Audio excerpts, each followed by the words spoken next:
What happens when you get too close to the truth about UFOs? Some say you get visited by the silencers. My son was shot in the head at point blank range. They often arrive as men in black. They know where you live, and they know where you're going to be at any given time. He said, "Mr. Rhodes." And of course, I don't know him, but obviously he knew me. Who's behind this supposed covert program? Some say it's a secret government agency. There are at least 20 levels of security clearances above the president. He has no need to know about these programs. During our investigation, we actually captured what might be a real-life silencer. The guy all in black right there. Holy shit, there's a guy all in black right there. This is case number 64206, the silencers.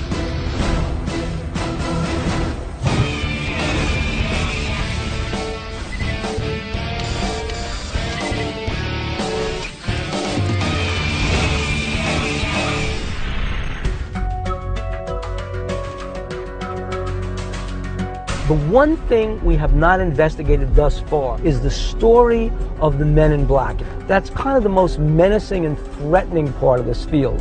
Who are the people who silenced the people who talk about UFOs? Men in black are real. Reports of men in black go all the way back to the 1940s when folks first started reporting sightings of flying saucers. And that's no coincidence. Well, I always thought it was just a myth. I mean, what do you have about men in black? I mean, if they are real, then they're more mysterious than UFOs. There's tons of video footage of UFOs. You hear about them on the news, and the same thing just doesn't happen with the men in black. All you have about the men in black, at least that the general public knows about, is purely fiction. The challenge that I'm going to have with this investigation is separating science fiction from science fact. If men in black are real, then why aren't they mentioned in the vast majority of UFO sightings? We have eyewitness testimony from people who have been visited by the men in black. We're actually going to be talking with people who were threatened, so we know that men in black are a reality. We just don't know exactly what or who they are. On the surface, the mere mention of men in black sounds so unreal and so unbelievable, but there are just too many witnesses and too many cases of men in black encounters to ignore. Men in black appear to be agents of some kind, who mysteriously show up after certain UFO sightings and attempt to silence the witnesses. They reportedly use fear, intimidation, and outright threats to keep people quiet. We have reports of men in black being Army or government officials, hybrids, part alien, part human. We even have reports of men in black being outright alien. In the beginning, they showed up just to retrieve evidence, but it progressed to outright silence.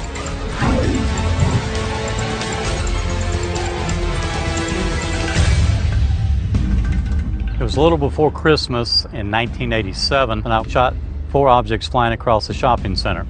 Next thing I know, I'm getting visits from people. Danny Gordon is a radio broadcaster from Wytheville, Virginia. After talking publicly on his radio show about the strange UFOs he witnessed back in 1987, the men in black stepped into his life and changed it forever. We pulled into a parking lot of a department store in Wytheville, and we noticed some kids in the school bus were pointing up. There were 4 objects flying over the shopping center. So I got my 35 millimeter out and shot the 4 objects. And actually had some people that know a little bit more about physics than myself that measured the globes, and they said they had to be 4 definitive objects because you could see the curvature too well to be one object with the 4 lights on it. Danny's photo shows possibly 4 separate objects together in the night sky. He saw it, as did a handful of other people who happened to be in the parking lot that night.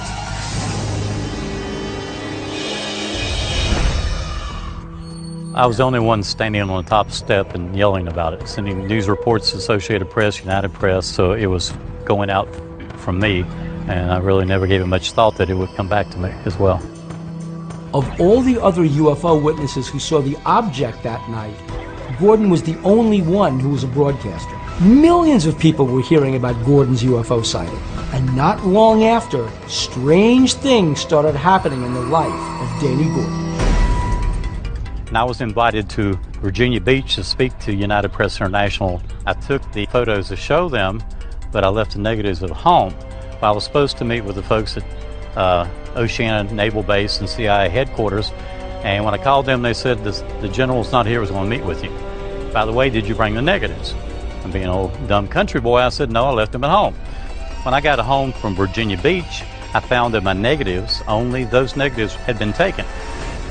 If the negatives just disappeared, that'd be one thing. But for Danny to tell the CIA that he left the negatives at home, and then to find the negatives missing, that just seems more than a coincidence. It doesn't sound like you were actually threatened at all. Did that ever happen in any way, shape, or form? What happened? I used to get telephone calls saying, you know, this is time you leave alone. It's a defense matter. There were government-issued black cars following me to home. The gentleman called me saying, if you talk to these reporters, you're going to put yourself or your family in very jeopardy. And I did. In 1991, the ongoing intimidation of Danny Gordon became more than just threats. It became actual physical violence.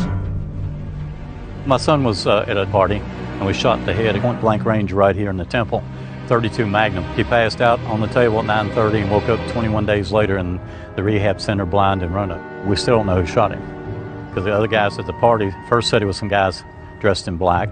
Then they changed the story and said it was him, and from 1991 to now, we don't know who shot him. Do you suspect that the men in black came to these witnesses and persuaded them not to continue with their testimony? I would hope not. I would hope not. So I said, if there's just an iota of a chance that it might have been connected to the UFOs, I told my wife, I cannot continue to do this and take a chance.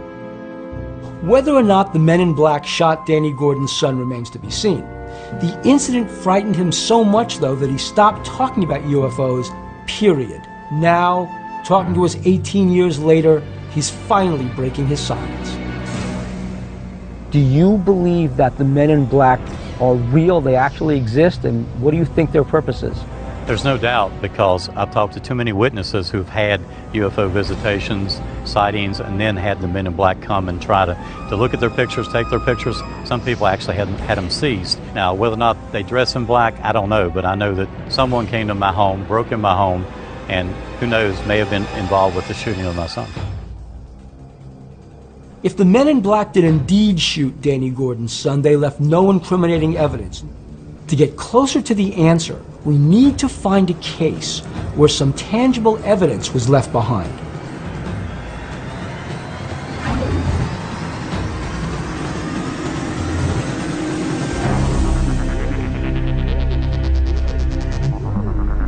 I am Timothy Beckley. I took one of the only photographs of an authentic man in black. Timothy Beckley is a UFO author who had his own mysterious encounter with a man in black. Only Beckley was lucky enough to have a camera with him. In 1968, a rash of UFO sightings envelops the skies over northern New Jersey, and in particular, Jersey City.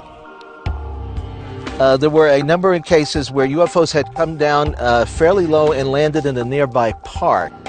And several teenagers had been very upset, and they ran and told their parents. One of the individuals that I was in touch with was a fellow by the name of Jack Robinson, who was the investigator on the case. And he actually claims while they were interviewing these teenage witnesses that they could see the black Cadillac parked down the street with the tinted windows, and every once in a while the window would roll down and somebody would peer out. While he would go to work, he worked in a bank in New York. He would take the PATH train over every day, and his wife would go out and do the normal errands, shopping and everything like that, you know. And she reported while she would leave the building, there would be a mysterious person standing in the doorway across the street, dressed in black hat over its face. So we decided, well, we're going to take a drive over to Jersey City one morning, kind of to see if anything was really going on. Well, sure enough, we get there, and here is this individual standing stone face in the doorway with the hat pulled down over its eyes, dressed in the black, kind of looking like it didn't belong in the neighborhood. So Jim hands me his camera. I go and I lean out the window and I take a photograph of this individual standing in the doorway.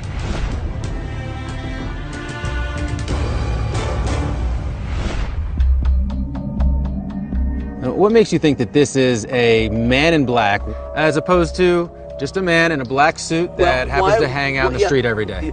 You know, it's a residential area where they would know everybody who lives in the neighborhood. I mean, especially in this time period, everybody knew their neighbors. You know who lives next door. You know who lives upstairs. And this person doesn't fit. We figure we would take the car, drive it around the corner, and get out and confront this individual and find out what was his reason for standing in that corner of that building. We circled the block. We stopped the car. He was gone, and the black automobile he might have arrived in was also gone. He just disappeared almost into thin air. Somehow, Beckley was able to catch the alleged man in black off guard. This is historic. For the first time ever, an actual man in black is caught in a photograph. Yes, Tim Beckley snapped a picture of a man in black. But what if that's just it? A photograph of a man who just happened to be wearing black. You're confident that men in black are real. This is real. This is not mythology. This is not something that somebody made up. No, it is not. This is really happening. And this photograph proves it.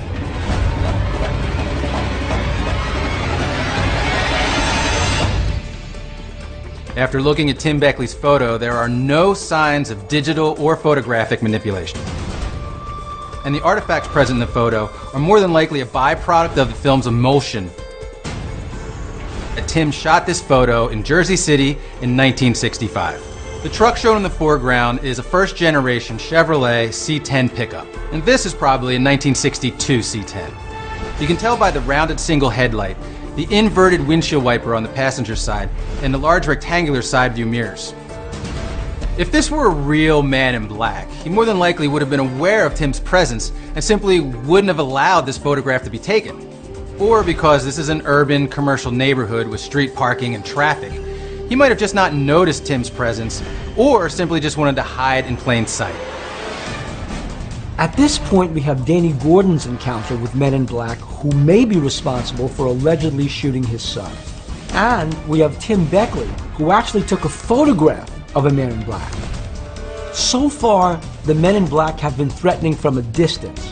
What we need now is to dig deeper and find someone who's been threatened face to face by men in black. Two men approached, dressed in black. They looked at me and says, "We'll see you again soon." I'm Johnny Sands, and for 34 years I've been intimidated by the men in black.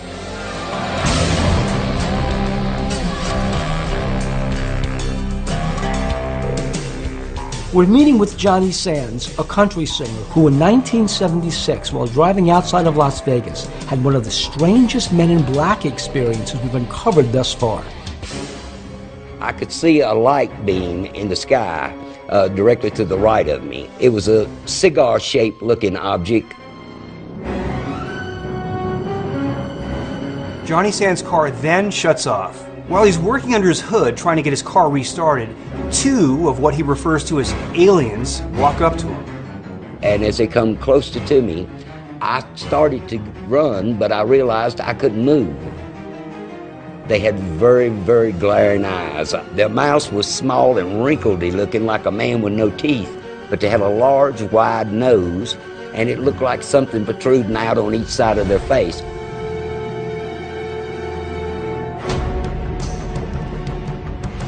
The one began to talk, but he wasn't talking through his mouth. So I asked him, "Where y'all from?" And he said, "Up there." They asked me all these questions, and he says, "We'll be going, but we'll see you again real soon." They turned and walked away, and a flash of light went, and they were gone. Johnny Sands' alien encounter grabbed a lot of headlines. He was a celebrity for it. A few days later, the Sahara Hotel invites Johnny to do a public demonstration of sorts in their lobby. They hire an artist to draw one of the aliens that Johnny saw. When he got to the gills and the nose, the artist says, why do they have a nose and gills? And I said, I really can't answer that question. That's when the two men walked up and was standing there, dressed in black. I did notice the one, he was a little clumsy in moving. He was kind of on the stiff side. He would lean in toward me, and then he said, "Let me answer that question for you if I can." There is an area in the sky that's 8.5 light years from here. It's called Sirius. He said there is a planet that is known to be an Aquarius type planet, half water, half land. So this will explain the gills and the nose. He says, but we got to go now, but we'll see you again real soon. Well, that's the same thing that the aliens had just told me in the desert 3 or 4 days ago. As they went out the door of the hallway, the security guard was no farther away from behind him than you are from me. But when he got to the door, he turned around and he come walking back, and he says, them guys just totally disappeared in thin air. Maybe in this case, the men in black were playing mind games with him, not to dissuade him from talking, but to make his story seem so weird, so incredulous, that when he does talk, nobody believes him.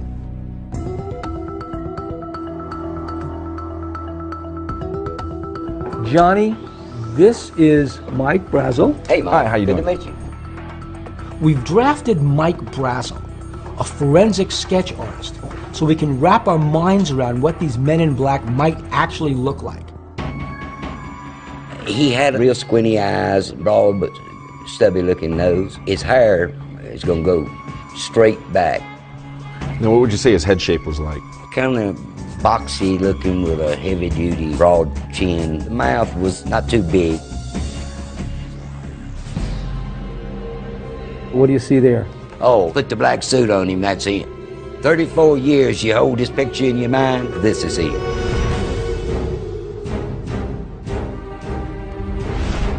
The sketch of Johnny Sands' Man in Black is apparently spot on. I get a sense that Johnny's actually disturbed by looking at it. What do you think of Johnny Sands' story? He was very specific about what happened. It just seemed like, because of the detail, I think something real happened to Johnny Sands, and I don't think we can ignore that testimony. Johnny Sands not only passed a lie detector test, but he also passed a voice stress test. According to the authorities, he's apparently telling the truth, and as far-fetched as it sounds, I'm inclined to believe him. We're hearing a lot of different things. We're hearing that some of them are intimidating. Others are acting very weird, like possibly they're alien, as you might suggest. And so far, the only pattern that I have is that these people are seeing men dressed in black clothing. I mean, it's not just seeing men in black clothing.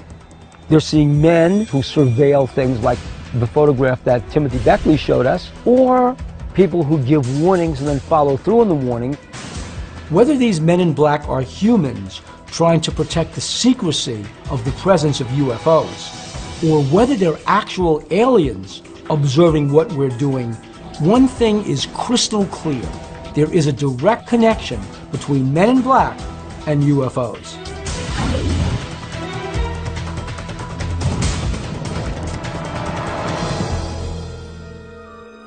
We had pulled off to the side of the road next to the Grand Canyon Caverns. There were 2 men parked in a black car right where we were ready to pull off. My name is John Rhodes. I've been confronted by the men in black.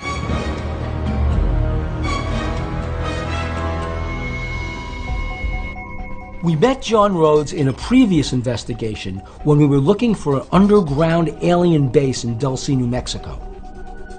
In 1996, when he went looking for an underground base near the Grand Canyon Caverns in Arizona, he must have gotten too close to something important because a couple of bizarre characters crossed his path. I was coming here from Las Vegas to investigate the Grand Canyon Caverns. We're pulling into this pull-off outside a road. Here is a nice, shiny, new black car and 2 guys there in suits waiting for me. One was leaning against the car, the other one proceeded to walk up directly to me as I was parking. I got out of the car, the gentleman came over to my vehicle, and eye to eye, he turned around, he said, "Mr. Rhodes." And of course, I don't know him, but obviously he knew me. So these guys knew your name? Yes. Wow. They knew my name. More importantly, they knew I was going to be right there. I find it odd that in the middle of nowhere, two men suddenly appear and know John Rhodes' name. I don't think this was a random meeting. He turned to me and he said, well, you know, Mr. Rhodes, you can fall down out there and get hurt. You could fall down in some hole out there and nobody would ever find you again. And I knew this was a threat. And then what happened? They got back in their vehicle, and I didn't even see them leave because I didn't want them to think that they had intimidated me. Did they have any kind of identification either on their jacket or in their wallet? Nothing. As a matter of fact, when I looked at their vehicle, it just didn't have any dirt on it. It's not like somebody else drove by and some of the dirt kicked up from the road and covered their car. Their shoes were absolutely shiny. You could see a reflection off them, black.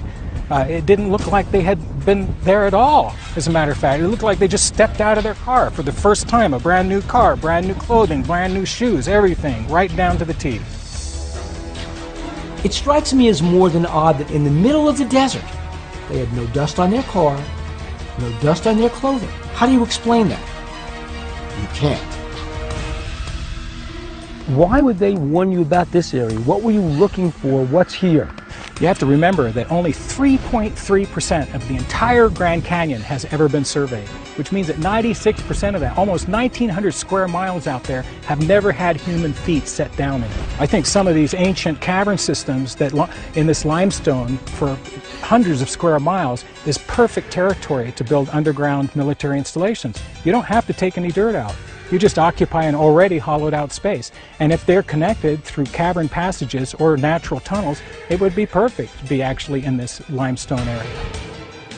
So the geology of the Grand Canyon Caverns area is conducive to underground caverns, underground tunnels, and John Rhodes thinks a network of underground bases, perhaps connecting the Grand Canyon with Dulce and Area 51, all of which are reported hubs of reverse engineering and alien technology.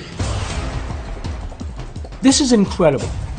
If Rhodes' theory is correct, that there are tunnels connecting all these underground alien bases, could this be why Men in Black are showing themselves? Am I intimidated? I would say that I would be more intimidated for you.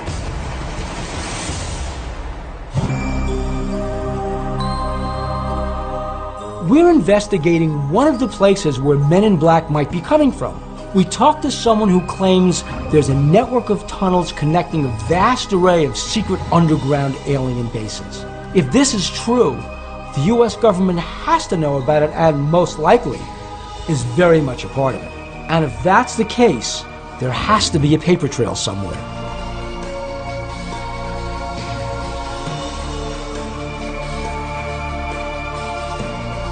We're meeting with Michael Schratt, a military aerospace historian who in his research has figured out how the US government might be behind the Men in Black. So Mike, let's get right down to it. Who are the Men in Black and who pays their paychecks? It's rumored, Bill, that the Men in Black are a covert government operation or organization funded perhaps by the black budget, somewhat embedded within the Air Force budget. How exactly are they getting their funding? Is this money coming from taxpayers?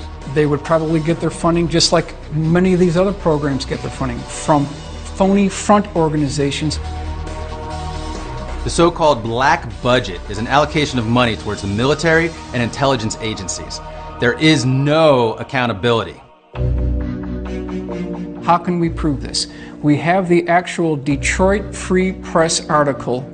This is dated February 8th, 1987, and here it says, "Secret ledger hides military projects. Pentagon black budget has tripled under the Reagan administration." You know what's going on when it comes to the money in the black budgets today. Well, if we extrapolate the data, Kevin, it's clear that this black budget has ballooned to over perhaps $300 billion per year. What are they using this for and why? That's the real question.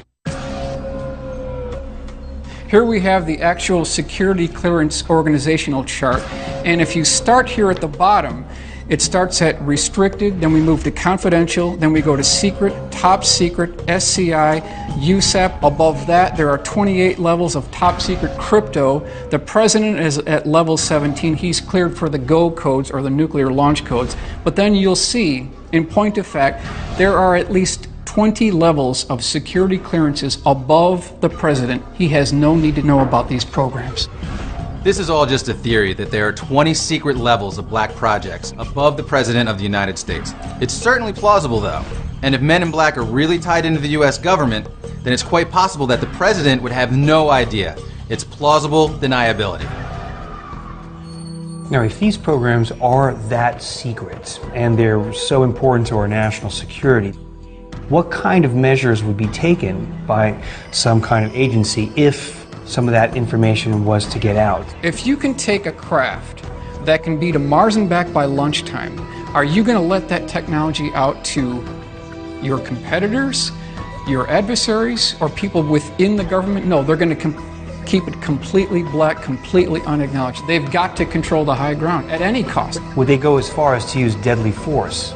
Without a doubt.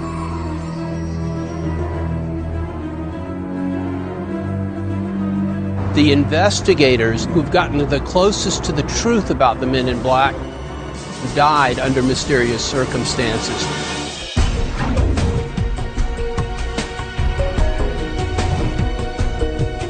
T. Allen Greenfield is a UFO researcher and author who's been investigating the Men in Black phenomenon for decades, and he knows just how far they'll go to silence people who know too much. There is a tendency to believe that the best cases about the Men in Black are old cases. A lot of the later cases don't get the same kind of publicity for one simple reason. Most of the people who specialized in investigating Men in Black died off mysteriously. And none of them were older than their 40s or 50s. The people who got the closest to the truth died. One famous ufologist is the legendary author Morris K. Jessup, a pioneer. He wrote numerous books, and some researchers believe that when he got too close to the truth, the Men in Black silenced him once and for all. Jessup wrote a book called The Case for the UFOs. Supposedly, this perfectly well-balanced man who had no reason to commit suicide was suicided. He supposedly had asphyxiated himself in a car. Apparently, with such an elaborate way of doing it, it was obviously done by a third party or parties who had reason for Mr. Jessup to appear to have committed suicide. Police investigating on the scene said that it appeared to be a murder faked as a suicide. I believe that he was murdered because he had stumbled upon something in his book. He was a victim of what we can call the Men in Black. Another case of a UFO researcher dying an untimely death, allegedly at the hands of the Men in Black, is Frank Edwards. Edwards was at one time a very famous Mutual Radio Network broadcaster who was indeed talking a lot about UFOs. His life was threatened. He ignored it. He continued to broadcast, and then he wrote Flying Saucers, Serious Business. Right. It's the only one that made the New York Times bestseller list, sold over 1 million copies. Not too long after that, he turned to his wife and said, "Mary, I have the strangest feeling," and dropped cold dead. Was a cause of death ever determined? They said heart failure, but he didn't have any of the usual symptoms one would associate with a heart attack. I think it was some sort of poisoning of sorts, and it was a warning to all of us who were serious about ufology. Officials ruled the cause of Frank Edwards' death an apparent heart attack. However, medically, an apparent heart attack and an actual heart attack are two different things entirely. And shortly after that, strike three hit. Jim Keith wrote a book called Casebook of the Men in Black, and he died of a wrenched ankle. Nothing else wrong with it. Young man in great health, strained his ankle, and was dead. According to recent studies, simple injuries like ankle sprains can increase the risk of blood clots, simply because blood tends to stagnate in the injured area. So dying from an ankle sprain, although rare, is possible. Maybe he had a blood clot, maybe he didn't. The probability is he died because he talked too much about the Men in Black. Always good to see you, and just be careful. Thanks, Alan. Thank you very much.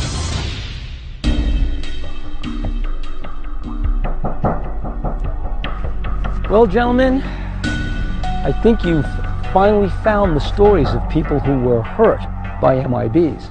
What are your thoughts on what we've learned from Alan Greenfield? Some of these ufologists, if not all of them, could have died from the causes that were reported. Natural deaths, falling, liver disease, whatnot. People die at inopportune times, and when they die, there's always something they were working on, and if the work has something to do with UFOs, I think it's too easy to make the assumption that that had something to do with the death. There aren't that many ufologists in the world, right? Why is it that they didn't die natural, peaceful deaths? I mean, these were very strange, mysterious deaths. There's no doubt in my mind that there's a trend here. When all was said and done, Greenfield told us of 7 ufologists who met untimely deaths at the heights of their careers. 7 ufologists who were also outspoken in the media, just like Danny Gordon. This is not a coincidence. There is a connection here. One thing we should do, find some more witnesses who will take us to a place where they encountered a man in black. Find a place where there are men in black. Find a place where men in black are guarding something, and see if we can bring men in black to us.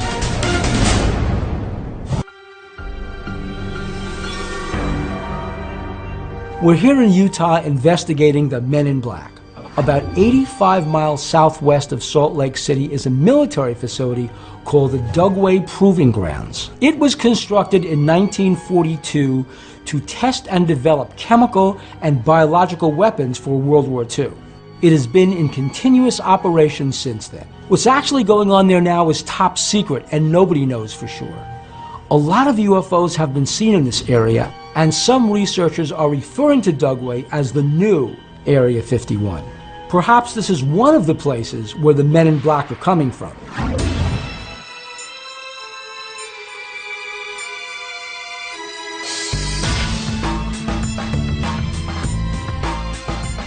Hello. Kevin, hi. Pat? Dave. Pat, good to meet you. Dave Rosenfeld is a Utah UFO researcher who's been investigating the Dugway Proving Ground for a long time. He's taken some amazing pictures of UFOs and other things in the skies over Dugway, and he's uncovered some inside information. I got the information from a particular individual that works at Dugway. And this information was dates, times, locations of testing. Lasers, ring lasers, invisible camouflage, aerial vehicles testing. It was a big list. You know, when they do these kind of tests, it does attract UFOs. Dave posted this information on his public website, and then something happened. About 8 o'clock at night, got a knock on the door. 2 individuals, one's at the door, one's at the car, dressed in dark uniforms. Could you describe the car that they arrived in? It was a black car, 4-door. Any insignia on the car, numbers? Government plates. The guy that came to the door has got a crew cut, he's blonde, very intimidating, he's got the cop glasses on. He asked me first, "Are you Dave Rosenfeld?" And I says, "Yes." He says, "Well, we've got some particular information on your website that we need to get off immediately." He more or less asked me if my computer was in the house. I said, "Yes." He said, "Well, can I come in and watch you take it off the website right now?" And I said, "Yeah, it'll be off in 10 minutes. He came in, watched me do it. It ended with them saying, we don't want to see anything like this again on your website. If we see it again, we'll be back, and you don't want us to come back." There are a lot of holes in Rosenfeld's story. If the government wanted to shut down his website, they could have done it from anywhere. But I have to admit that paying him a visit is in keeping with the whole Men in Black intimidation factor. How long was this information on your website before these guys came to visit you? About 4 days. Do you feel that the information that you had on the internet was worthy of this type of treatment? Is it that important? It was. Forensic sketch artist Mike Brazel was able to draw composites of Johnny Sands' Man in Black, Real squinty eyes, stubby looking nose. John Rhodes' Man in Black, eyes that were rather almond-shaped. The hair was almost like a military cut.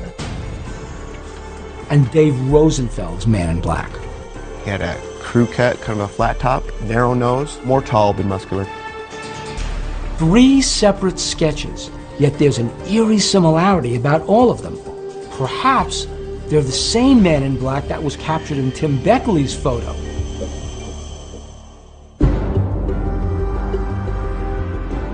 Clearly, there is a UFO Men in Black connection at Dugway. It really is starting to sound like the new Area 51. Perhaps there's a contingent of Men in Black originating out of Dugway. There's only one way to find out. We have to go there.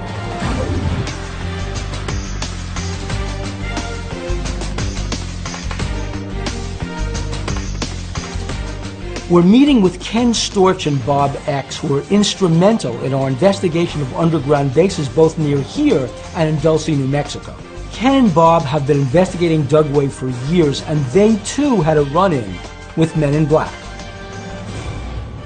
We had intel that this area was the new Area 51, and so we came out here to gather intel and to verify if indeed that was the case. We had stopped in at Willow Springs Lodge, and a gentleman up there that owned it said, "Are you boys going out into the desert?" And we said, "Yeah." He said, "There's been some strange things happening out in the desert."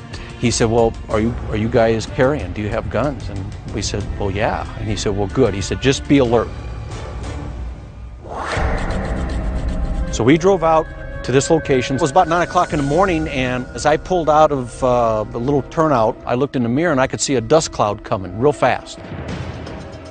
This vehicle came right up on our, and I kept slowing down, hoping that he'd go around and pass. Well, he did, and he kept slowing down. Finally, Bob said, "Hey, pull over. I've had enough of this." We pulled over. Bob bailed out of the car. I stayed in the car and I adjusted the mirror. Now, there were 2 individuals in the car. No insignia on the vehicle, no light bar, no nothing. The driver got out, Bob got out. I walked in between the vehicles. He had bloused pants on. Right. Had a vest. I couldn't see a badge, but I knew this guy was dressed in black. He says, "What are you doing out here?" I said, "Just taking some pictures." He says, "I need to see some identification." I says, "I need to see who you are." And this man goes, "This is all you need to see." And he points to the G14 tag. A G14 tag or license plate is a government plate. The General Service Administration, or GSA, maintains vehicles in a motor pool across the country for official use by government agencies and departments. They're numbered G11 through G91. G14 is issued for an interagency motor pool system for large cars. As you can see, this place is very remote. There was the 2 of them and the 2 of us and nothing else around. And it could have gone south. So I had my weapon down between my legs. I had the driver's mirror focused on him and the rear view mirror focused on the passenger. They were expecting to intimidate us into giving up what we were doing and you know, pretty much drop to our knees and you know, the Holy Grail type of thing. Well, it didn't happen that way. After that, got back in the vehicle, we took off. He followed us all the way to where the road turns, and we went to Vernon, and he went straight, but he was still on our butt. Maybe just like John Rhodes, Ken and Bob were getting too close to something the government didn't want them to see. I took the tag number down.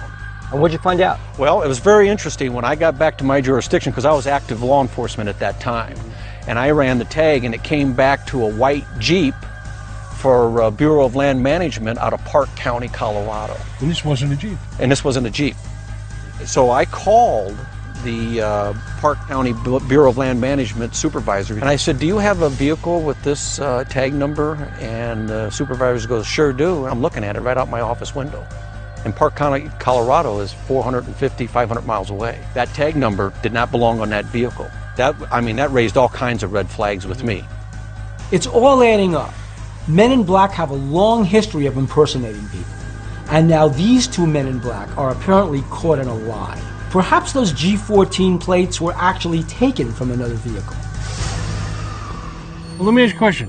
We're standing here right now. Yep. Do you think there's an eye on you? Absolutely. You better believe it. And they monitor the communication. We've been told that a number of times. If you're on the radio or if you're on your cell phone, this whole area is being monitored. But we're on public land now. Why are we being monitored? Well, the base is right there. No sooner do we start talking about being monitored by Men in Black when 2 helicopters appear overhead. You see that, Kevin? Yep. Here they come. They're going to come right over the top, boys.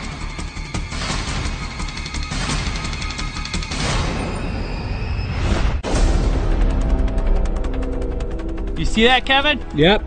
Here they come. They're going to come right over the top, boys.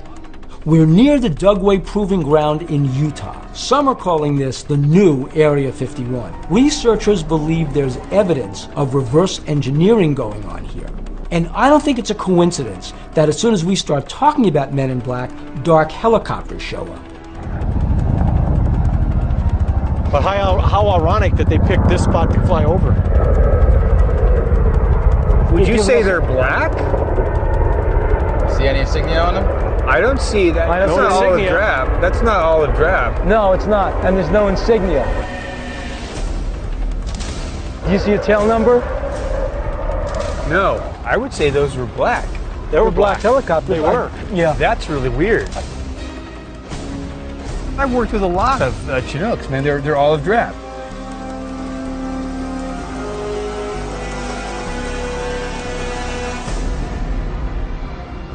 What do you think is going on? Who are these guys, and what are they about? My take on it is that they are a private entity working in conjunction with someone that's involved in flying saucers or UFOs, whatever you want to call them. It gives government plausible deniability. In other words, here's a project and you farm it off to a private company and they take care of the dirty work for you. I believe ET's here, and I believe our government knows about it. And therefore, what better way to have a certain entity that you can pawn off certain operations that you don't have to send your people on. You just make a phone call and say, hey, we got a witness out here that's got some evidence. Why don't you go out there and intimidate them, either to keep their mouth shut, give up the evidence, or last but not least, adios, amigos. Guy on black right there. Holy shit, guy on black right there.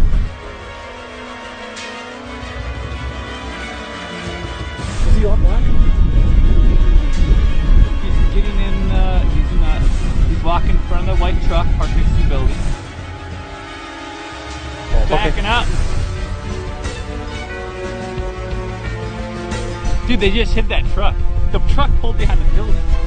It's sitting right there behind the building. We're here at Dugway talking about the Men in Black. Is it a coincidence that a man in black has been apparently surveilling us for the whole time?